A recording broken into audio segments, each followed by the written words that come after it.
Hi, this is Greg. Today I'm going to document one of the bugs in Wirecast 9 Beta 2. Let's get started. So I'll move across to Wirecast first of all, create a new document, and we're going to have a FaceTime camera. Really simple, really basic, and it's taking a picture of what you're seeing of me now. Let's say I want to go and change that to something else. Change source, no images to modify in this shot. So the challenge is I want to replace that with something else, and I can't. I can't replace it with a rendezvous source. I can't replace it with anything. I can go down here to my audio. I can change the audio to a different NDI source or system audio capture or whatever.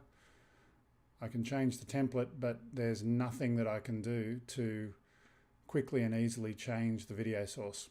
Anyway, that's one bug in Wirecast. There's more that I'll share as time goes by. Thank you.